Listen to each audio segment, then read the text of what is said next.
So hello students, अब हम इस क्वेश्चन के फुल डिस्क्रिप्शन पे आ गए। एक्सरसाइज 9.2 क्लास 9 सर्कल्स का लास्ट क्वेश्चन है। कई बार बच्चों को इसमें दिक्कत आती है। तीन बच्चे दे रखे हैं, देखो इसके अंदर अंकुर, सैयद और डेविड, ठीक है। उनके बीच में ये बोल रखा है कि वो एक सर्कल पे बैठे हुए हैं और सर्कल पे बैठने के बाद में उनके बीच का जो डिस्टेंस है वो सेम है और एक टेलीफोन स्ट्रिंग से वो बात कर रहे हैं। अब हमको उस टेलीफोन स्ट्रिंग का डिस्टेंस निकालना है, ठीक है। समझ में आ गई बात। अब ये जो डायग्राम है, इससे पहले अगर हम बेसिक डायग्राम बनाना सीखो। अगर एक ये सर्कल है, एक ये तीन बच्चे बैठे हुए हैं ऐसे, ठीक है, तो इनके बीच के अंदर इस तरीके से स्ट्रिंग बनेगी। इसका मतलब ये तीनों कॉर्ड की लेंथ सेम आ गई हमारे पास। समझ में आ गई बात। अब हमने यहाँ पे ये ए, एस और डी इसको डिनोट कर दिया। अब इसको ज्वाइन करने के बाद में जो सेंटर है, उस सेंटर से हमने कंस्ट्रक्शन क्या किया कि यहाँ पे परपेंडिकुलर इनकी हाइट ज्वाइन करा दी, जो इनके बीच का डिस्टेंस हो गया, और इन पॉइंट्स को हमने ऐसे ज्वाइन करा दिया। तो इस तरीके से हमने इसको पूरा कंस्ट्रक्शन से ज्वाइन करा दिया। अब समझो, अब मेरे को करना क्या है, इस लेंथ को निकालना है और गिवन क्या है इसके अंदर, रेडियस गिवन है 20। तो यहाँ पे जो ब्लू वाली लाइन है वो 20 रेडियस हो गई, ये 20 इसको मैंने y मान लिया।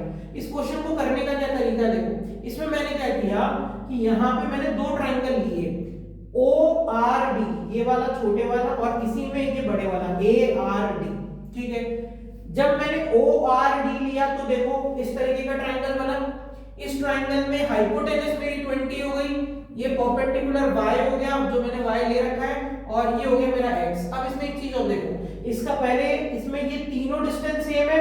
अब जब यहाँ पे परपेंडिकुलर आएगा तो हमको थ्योरम पता है क्या कि अगर कोई भी सर्कल के अंदर कॉर्ड होती है और यहाँ से परपेंडिकुलर आता है तो वो उसको बाइसेक्ट करता है, थ्योरम है। तो ऐसे जब ये परपेंडिकुलर यहाँ पे आया तो इसको बाइसेक्ट कर रहा है। अब कई बार बच्चे क्या करते हैं कि इसको पूरे को x ले लेते तो यहाँ x/2 लेना पड़ता है। उससे अच्छा क्या करो, यहाँ पे पूरे को 2x ले लो तो x और x में डिवाइड हो गया, तो क्वेश्चन करने में इजी हो जाएगा।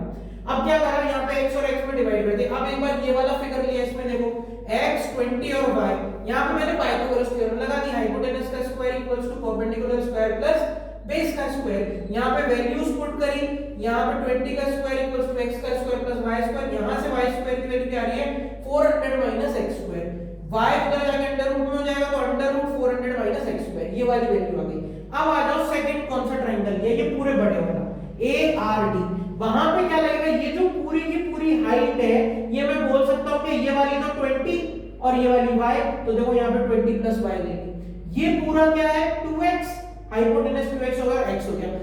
वापस पाइथागोरस थ्योरम लगा दी, 2x का स्क्वायर प्लस हाइट का स्क्वायर प्लस बेस का स्क्वायर। यहां पे मैंने क्या करा, ये a प्लस b के होल स्क्वायर का फॉर्मूला मैंने खोल दिया, a square plus b square plus 2ab। अब इसको जब पूरे को 2x का स्क्वायर क्या हो गया 4x स्क्वायर, इसको खोल दिया और ये x के स्क्वायर को खोल दिया। अब यहाँ पे सॉल्व करो तो 4x स्क्वायर, ये हो गया 20 का स्क्वायर 400, y स्क्वायर ये हो गया 40y और x स्क्वायर। अब मैं क्या करूंगा, यहाँ पे जैसे मैंने क्या निकाला था y स्क्वायर की वैल्यू निकाल रखी है, y की वैल्यू निकाल रखी है, उसको यहाँ पे पुट कर दी। अब देखो y स्क्वायर की जगह क्या पुट कर दिया 400 माइनस x स्क्वायर, और y की जगह पे क्या पुट कर दिया under root 400 minus x square. तो ये मैंने यहाँ पे वैल्यूज पुट कर दिया। अब देखो x स्क्वायर से x स्क्वायर कट गया, फाइनल वैल्यू क्या आई 4x square equals to 400 plus 400 800 और 40 under root 400 minus x square. यहाँ तक समझ में आ गया क्या। अब देखो इसके आगे क्या करेंगे, यहाँ पहुंच गए हम, ये वाली लाइन तो इससे ऊपर वाली है तो इसकी कोई वैल्यू नहीं। अब यहाँ से देखो ये वाली यहाँ तक हमने सॉल्व कर दी। अब 4x स्क्वायर, अब मैंने क्या करा इसमें से 4 कॉमन निकाल लिया, 4 कॉमन निकाल लिया तो क्या बचा जरा 200 plus 10 under root of 400 minus x square, 4 से 4 काट दिया।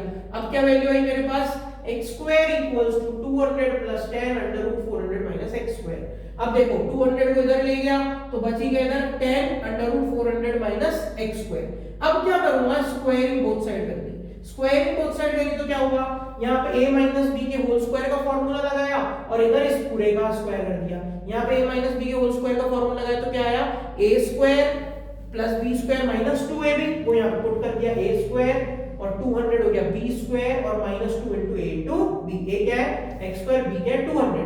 यहाँ पे 10 का स्क्वायर करा 100 और ये आया दिस वैल्यू यहाँ पे आ गई। अब क्या होगा देखो 200 का स्क्वायर क्या होगा 2 का स्क्वायर 4 और डबल जीरो है तो डबल जीरो मतलब 40,000, ठीक है। माइनस 400 x स्क्वायर, यहाँ पे भी 100 into 400 40,000 हो गया, माइनस 100 मल्टीप्लाई होगा तो 100 x स्क्वायर। तो 40,000 से 40,000 कट गया, इधर आके माइनस में होगा तो वो कट गया। अब क्या हुआ, माइनस 400 x² है, ये माइनस का 100 x², है, ये इधर आएगा तो क्या हो जाएगा माइनस का 300 x², तो क्या वैल्यू आई, ये वाली आ गई। अब x की पावर 4 माइनस 300 x², समझ में आ गई बात। ये माइनस का 100 x² इधर आएगा तो प्लस का 100 x² हो गया। अब मैंने क्या करा, यहाँ इंपॉर्टेंट बात है, देखो यहाँ से कई बार वैल्यू नहीं निकलती बच्चों की, मैंने यहाँ से x² कॉमन निकाल दिया। अब x² कॉमन निकाला तो क्या बचा अंदर, यहाँ पे x² माइनस 300। अब मैं दो काम कर सकता हूँ, x² की वैल्यू 0 हो गई एक बार तो, और दूसरी वैल्यू क्या आई, x² माइनस 300 की वैल्यू 0। तो x² की वैल्यू 0 तो मेरा काम ही नहीं है, मेरे को आंसर कहां से मिल जाएगा, मेरा यहां से। मैंने क्या करा, x² minus 300 is equal to 0, तो ये माइनस 300 उधर आ गया, प्लस का 300 हो गया, ये आ गया, x की वैल्यू गई √300, जिसको मैं अगर प्राइम फैक्टराइजेशन मेथड से भी करूंगा तो क्या होता है tan √3। समझ में आ गई बात। tan √3 किसकी वैल्यू आई है, x की वैल्यू, मेरे को किसकी चाहिए, पूरे 2x की वैल्यू, तो 2 into x क्या आ गया मेरा 20 √3, मतलब इनके बीच की स्ट्रिंग की लेंथ कितनी 20 √3, तो सबके बीच की स्ट्रिंग की लेंथ कितनी 20 √3। ठीक है, समझ में आ गया, इस तरीके से इसको प्रैक्टिस करना। Thank you.